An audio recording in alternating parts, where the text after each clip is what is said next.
व्यासं हरिकथोद्दीपं पुनाति भुवनत्रयम्।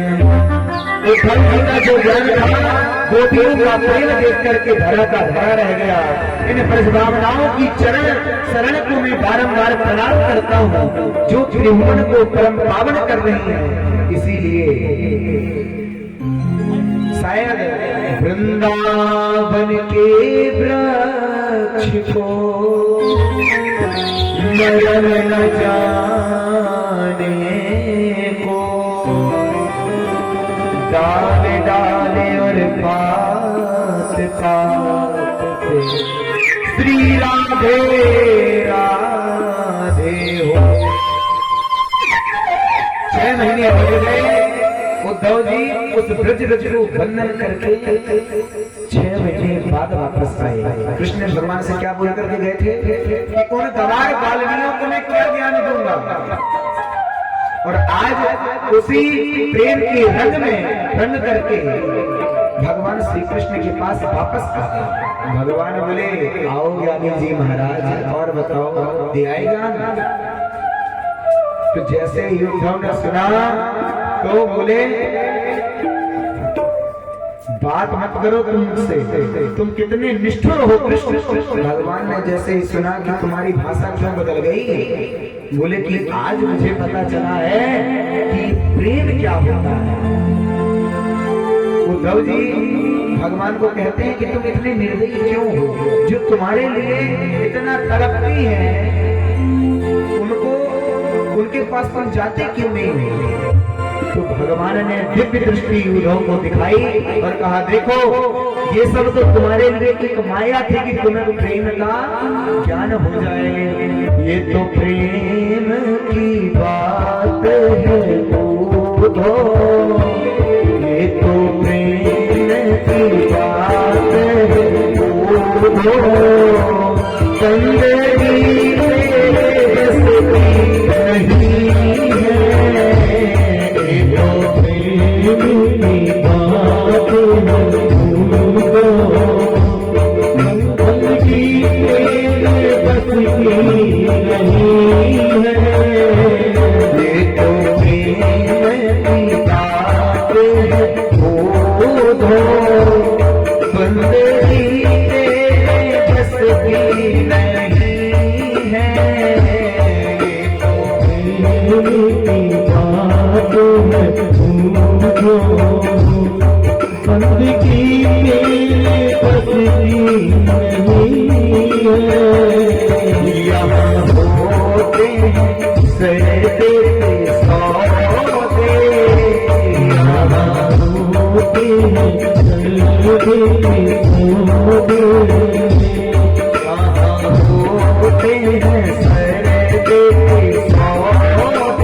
यहाँ दम में, यहाँ तो हर यहाँ हर जगह प्रेम ही प्रेम है।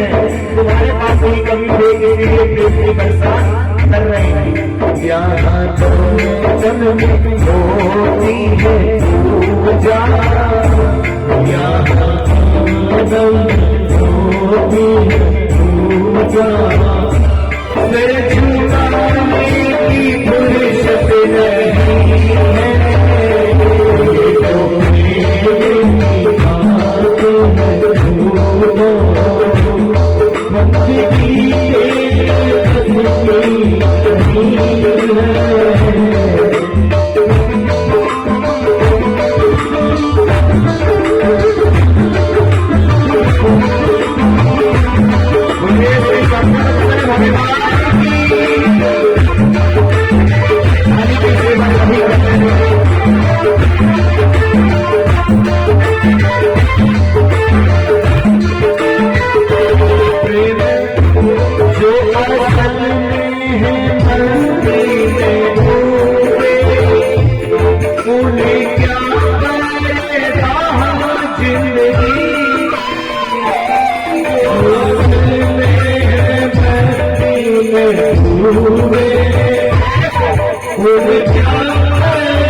फिर वो अपनी जिंदगी की परवाह नहीं करती। जैसे गोपियां, जी ने क्या कहा, अपना जीवन क्यों बर्बाद कर रहे हो? गोपियां कह रही है जो असल में है मस्ती में डूबे, उन्हें क्या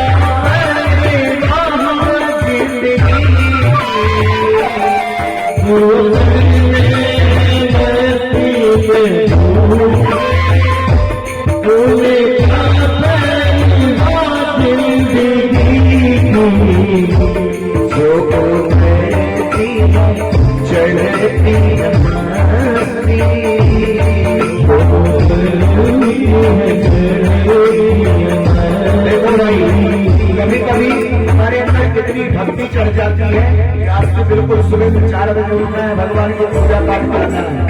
एक दिन की है, 2 दिन की है, तीसरे दिन मस्ती चढ़ गई तो जो उतरती है चढ़ती है मस्ती, जो उतरती है चढ़ती है मस्ती,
जिनकी नजरों में हैं श्याम प्यारे, जो भगवान की चरणों में, अपनी आंखों में जो भगवान की चरणों को देखने लग जाता है अपनी आंखों से, जो भगवान की छवि को, भगवान के चित्त को चुरा कर नैनों में बसा लेता है, वो जग में सबसे निराला होता है।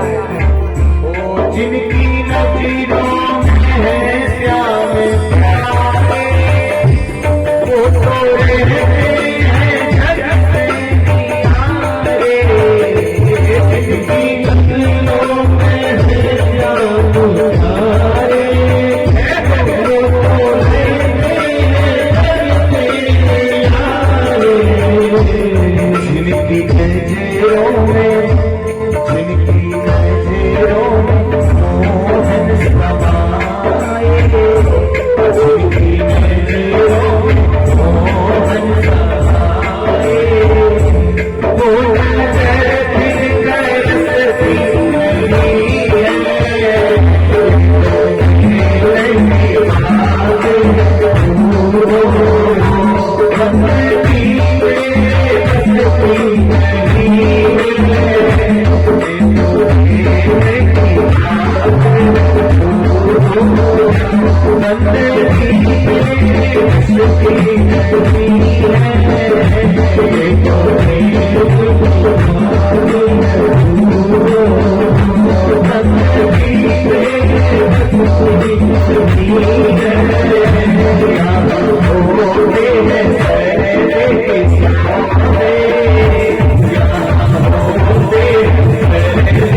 वत्सल भगवान की इस प्रकार से भगवान ने अपने परम सखा उद्धव जी को प्रेम का पाठ पढ़ाने के लिए वृंदावन भेजा। गोपियों ने उद्धव जी ज्ञान देने गए थे और प्रेम का ज्ञान लेकर के भगवान के पास आए और भगवान से बोले, कन्हैया तुम ऐसा क्यों करते हो?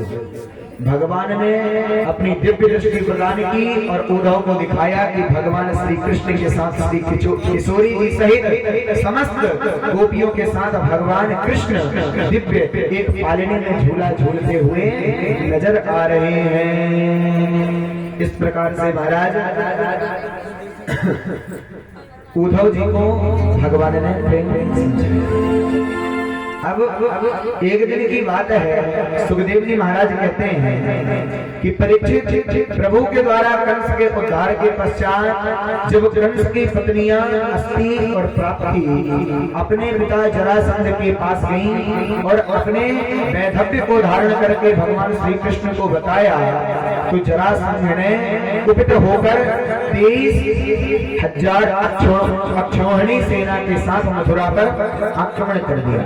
अपार सेना लेकर के जरासंध समस्त सेना का संहार कर दिया। जरासंध की समस्त सेना का भगवान ने संहार कर दिया और जरासंध को जीवित छोड़ दिया। इस प्रकार लगातार जरासंध ने 17 आक्रमण किए पर भगवान उसे बार बार छोड़ देते हैं। जरासंध जब 18वीं बार मथुरा पर आक्रमण कर रहा था तो इधर नारद जी ने एक योजना बनाई। क्या कि जरासंध के साथ काल यवन मलेच्छों के राजा को भगवान से युद्ध करने भेज दिया। पूरी मथुरापुरी में भगवान सहित पूरी सेना ने घेर लिया। भगवान उसे देखकर बिना किसी आयुध के नगर से बाहर निकल गए। कोई आयुध नहीं मिला। काले यवन भगवान के पीछे और भगवान भागे भागे एक गुफा में जाते हैं और वहां पर मुचकुंद जी सो रहे थे। तो मुचकुंद जी के ऊपर अपना पीला पीतांबर बढ़ा दिया और उसके बाद भगवान पीछे गुफा में छुप गए। तो काले यवन सोचा, ओहो अब ये वहां से भाग करके यहाँ आकर के आराम से चैन के लिए सो रहा है। और जैसे ही भगवान का वह पीला पीतांबर हटाया तो मुचकुंद थे और मुचकुंद के नेत्र जैसे ही काले यवन को देखे तो वही जल करके भस्म हो गया। भगवान ने दिव्य विराट स्वरूप दिव्य भक्ति का वरदान देकर के मुचकुंद को वहां से भगवान चले गए। जरासंध ने जब आक्रमण किया तो भगवान बोले, लाओ भैया हमको मथुरा में नहीं रहना चाहिए। क्यों भाई? बोले ऐसे हुआ है, जरासंध हमें बहुत परेशान कर रहा है। भगवान बोले, दाऊ जी बोले 17 बार उसको तो हम हरा चुके हैं, इस बार उसका कल्याण कर देंगे, उसको समाप्त कर देंगे। भगवान बोले अभी इसका समय नहीं आया है, जब आएगा तब उसका तो तो जरासंध जब आक्रमण करता है तो दाऊ जी बोले कहाँ चलना है? तो भगवान बोले समुद्र के किनारे एक टापू है, वहां पर मैंने द्वारिकापुरी जो विश्वकर्मा देव है उनको आदेश दे दिया है, उन्होंने उसको तैयार करके बना दिया। इसके बाद भगवान दिव्य द्वारिका में जाकर अपना शासन, अपना राज्य स्थापित करके स्वयं राज्य करने लग जाते हैं। इस प्रकार से सुखदेव जी कहते हैं कि भगवान जरासंध को जब वहां से भाग आए, उस युद्ध से छोड़ करके भाग आए, तो एक भगवान का नाम पड़ गया रणछोड़। बोले रणछोड़ भगवान की। भगवान जानते थे कि तब भक्तों का भाव है, जो जिस भाव से बुलाता है भगवान उसी भाव से वहां पर प्रकट हो जाते हैं। अब सुखदेव जी परीक्षित को कह रहे हैं कि जो ताऊ भैया हैं उनका विवाह रेवती जी की पुत्री, रेवत जी की पुत्री रेवती जी के साथ हुआ। रेवत एक राजा हुआ, उनकी पुत्री का नाम था रेवती। रेवती का विवाह किससे हुआ? बलगाऊ से। और कितना ही बोले कि द्वारिकाधीश का विवाह हुआ, प्रथम विवाह हुआ लक्ष्मी स्वरूपा श्री रुक्मणी जी से।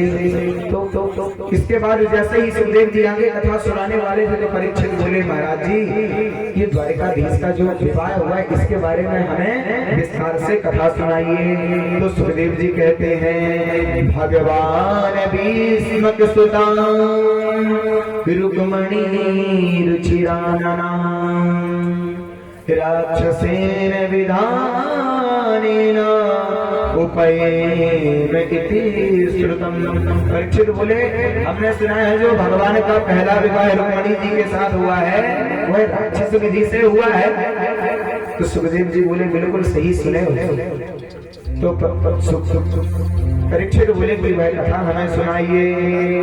विदर्भ देश के एक राजा भीष्म की बेटी थी जिनका नाम है रुक्मणी। अब कुछ ही क्षणों के पश्चात हम सबके सामने भगवान श्री कृष्ण और रुक्मणी जी की दिव्य झांकी पधारेगी और हम सभी मंगल बधाइयों के साथ उनका विवाह महामहोत्सव मनाएंगे। विदर्भ देश के एक राजा हैं जिनका नाम है भीष्म और उनकी एक बेटी है जिसका नाम है रुक्मणी। भीष्म जी के 5 बेटे थे, रुक्मी, रुक्मिरथ, रुक्मबाहु, रुक्मकेशु तथा रुक्ममाली। 5 भाइयों की इकलौती बहन थी रुक्मणी। नारद आदि महात्माओं के द्वारा द्वारकाधीश की निरंतर महिमा सुनते रहते थे भीष्म जी महाराज। तो उन्होंने यही सोच रखा था कि मैं अपनी बेटी रुक्मणी का विवाह द्वारिकाधीश के साथ करूंगा। एक दिन अपने 5 पुत्रों को बुला करके भीष्म जी उनके सामने प्रस्ताव रखते हैं कि मेरी इच्छा है कि अब बेटी बड़ी हो रही है तो उसका विवाह द्वारिकाधीश के साथ कर दिया जाए तो कैसा रहेगा। चारों जो 5 भाइयों थे तो चारों ने कुछ नहीं बोला। बड़ा बेटा जो था रुक्मी वह बोला उस रणछोड़ के साथ मैं कभी अपनी बहन का विवाह नहीं करूंगा। बोलिए भक्त वत्सल भगवान की जय। इस प्रकार से जब उन्होंने पूछा कि आप लोगों का विचार क्या है, तो रुक्मी नाराज हो गया। तो भीष्म जी बोले ठीक है, जैसा तुम चाहो वैसा करो। उसके बाद रुक्मी बोला, रुक्मी उधर से चला गया और अचानक से दूसरे दिन रुक्मी कहता है कि तीसरे दिन यहाँ पर बारात आने वाली है। भीष्म बोले बारात आने वाली है मतलब? बोले कि शिशुपाल के साथ मैंने रुक्मणी का विवाह तय कर दिया है, तीसरे दिन बढ़िया धूमधाम के साथ रुक्मणी का विवाह हो जाएगा। अब जैसे ही रुक्मणी मैया को ये बात पता चली तो वह तो शक्ति स्वरूप स्वयं लक्ष्मी जी के अवतार थे रुक्मणी जी। तो उन्होंने सोचा कि कहीं ये रुक्मी जो मेरा भाई है बड़ा दुराचारी है और कदाचित इसने शिशुपाल के साथ मेरा विवाह कर दिया तो अनर्थ हो जाएगा। तो वह जो 5 भाइयों की पत्नियां थी अपनी भाभियों से बताती हैं। तो भाभियां कहती हैं कि रुक्मणी सोचने का अब समय नहीं रहा, तुम एक सुंदर सा पत्र लिखो और पत्र लिख करके किसी के हाथ द्वारिकाधीश के पास पहुंचवा दो। फिर उनका क्या पता रहता है उसको जानने के बाद हम आगे कदम बढ़ाएंगे। अब सुंदर श्लोकों में रुक्मणी जी ने पत्र लिखा और एक पंडित जी को बुलाया। दरबार में जैसे ब्राह्मण आए तो रुक्मणी जी ने उनको पत्र दे दिया और कहा, पंडित जी आपकी बड़ी कृपा होगी यदि एक द्वारकाधीश के पास आप पहुंचा। दरबार में जैसे ही ब्राह्मण देवता आए तो भगवान को समझ गए। भगवान तुरंत खड़े हो गए। स्वागतम भो महाबाहो, स्वागत है आपका ब्राह्मण देवता, आइए आइए पंडित जी महाराज, आपका बड़ा स्वागत है। बड़े आदर के साथ हाथ पकड़कर अपने अंतःपुर पर ले गए। अंतःपुर जिसको आजकल हम लोग क्या बोलते हैं, बेडरूम। तो भगवान अपने कक्ष पर ले गए और वहां ले जाकर के स्नान आदि से निवृत्त कराकर सुंदर भोजन कराया। तुम भोजन आदि से निवृत्ति कराकर ब्राह्मण देवता विश्राम करने लगे।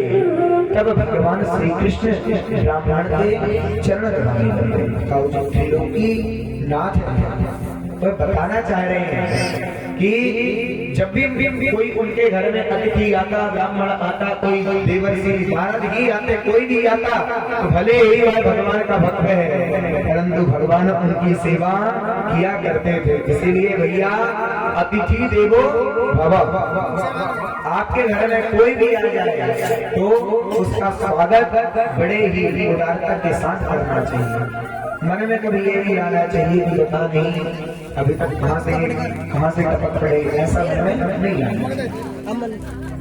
भगवान सबसे पहले यही प्रश्न पूछते हैं, पंडित जी आपकी पूजा पाठ सब ठीक ठाक तो चल रही है, तुम्हारे धर्माचरण में कोई बाधा तो नहीं है, कोई आपको कष्ट तो नहीं है? ब्राह्मण बोले आपकी कृपा से सब कुछ ठीक है।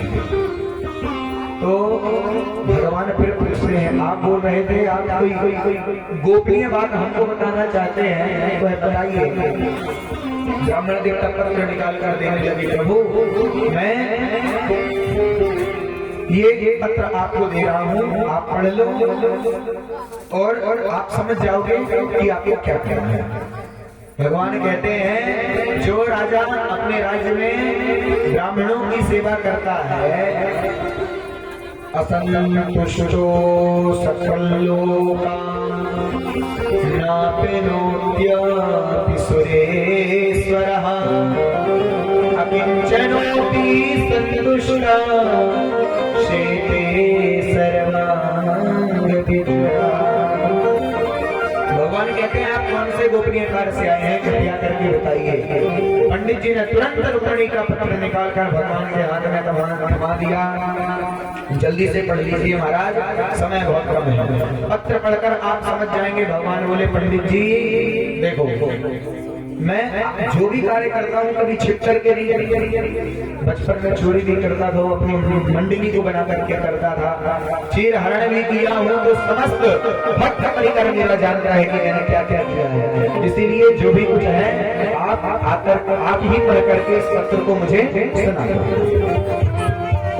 तो पंडित जी बोले, महाराज आपका निजी पत्र है, प्राइवेट पत्र है, इसको तो आप ही पढ़ो, राज्यसभा में राजनीतिक पत्र नहीं है जो सबको सुना दो। भगवान बोले, ब्राह्मण आज तक कोई भी रहस्य मैंने ब्राह्मणों से नहीं छुपाया।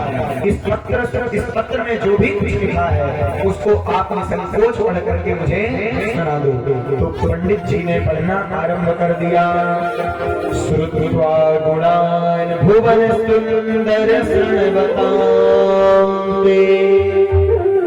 निर्भेष्य कर्ण विवरैर्हरतोऽङ्गतापम् रूपं दृशां रसिमतामखिलार्थलाभम् युता विसति रुक्मणी जी ने दो संबोधन बड़े प्यारे थे, हे अच्युत और हे भुवन सुंदर। आप त्रिभुवन सुंदर हैं, आपकी महिमा मैंने बहुत ज्यादा सुनी है, देखा कभी नहीं, पर आपकी प्रशंसा सुनते सुनते मेरे हृदय पटल पर आपका एक सुंदर सा चित्र अंकित हो गया है।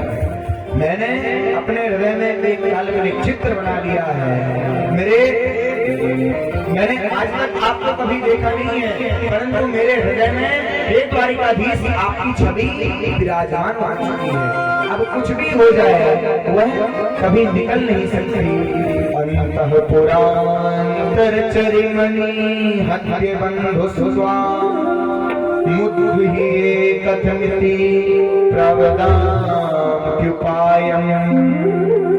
पूर्वे धुरस्ति महति कुलदेवी यात्रा यस्यां बहिर्नवधुगिर्जिमामिपेता। यदि आप ये सोच रहे हो कि मेरे 5 बड़े बड़े बड़े बड़े भाई हैं जो जिनका आपको वध करके मुझे छीन करके ले जाना पड़ेगा, तो आपको ये भी नहीं करना है। हमारे कुल में एक परंपरा है कि जब भी किसी बेटी की शादी होती है या कोई बहू आती है तो उसको गौरी माता के मंदिर ले जाया जाता है। तो आप वहीं आ जाना और जब मैं गौरी पूजन के लिए आऊंगी तो आप मेरा हरण करके ले जाइए। इस प्रकार से रुक्मणी जी ने जो पत्र लिखा था ब्राह्मण ने भगवान को सुना दिया। भगवान ने जब सुना तो ब्राह्मण से बोले कि ब्राह्मण देवता, मैं भी आपको एक सच बताऊं, मेरे मन में भी रुक्मणी के लिए प्रेम है। जब से मैंने इसके बारे में सुना है ना, तो अब तो मुझे किसी बात की देर नहीं करनी चाहिए। मुझे मालूम है रुक्मणी मुझे बहुत पसंद करती है, पर उसका भाई बहुत विघ्न डाला। उसी की वजह से सब कुछ गड़बड़ हुआ। पर कोई बात नहीं, रुक्मणी का संदेश मिल गया, उसकी मन स्थिति स्पष्ट हो गई। अब किसी भी देर की आवश्यकता नहीं है। अब आप जल्दी तैयार हो जाओ और भगवान रथ को तैयार करते हैं और ब्राह्मण देवता को हाथ देकर रथ में बिठाए और वहां से निकल पड़े। रात्रि का समय था, गाँव भैया ने देखा तो आवाज लगाई कन्हैया, इतने में भगवान निकल गए। सैनिकों से पूछा कन्हैया कहाँ गया है भाई? बोले पता नहीं, परंतु कोई राम पंडित जी आए थे, कुंडनपुर के थे। और जब राव जी ने सुना कि कुंडनपुर के थे, ये बात पक्की है, तो बोले हाँ। तो राव जी समझ गए आगे का कार्यक्रम मुझे पता है। परसों कुंडन में राजकुमारी रुक्मणी का स्वयंवर है और उसका विवाह है, तो सबको दिखाया जाता है। बलराव जी कह रहे हैं कि अब तुम लोग विवाह की तैयारियां करना प्रारंभ कर दो। मेरा कन्हैया गया है, मतलब वही वह स्वयंवर जीत करके आए। दाऊद जी ने ऐसा मन में सोचा और दिव्य सेना भी तैयार कर ली। क्यों? क्योंकि जानते थे कि वहां पर एक से बड़े बड़े दैत्य भी आएंगे, तो उनका समाधान करने के लिए भाई अपने पास हल करने के लिए कुछ होना भी चाहिए। इधर पूरे कुंडलपुर में हल्ला मच गया, वह शुभ दिन आ गया और जो रुक्मणी जी थी वह दिव्य गौरी पूजन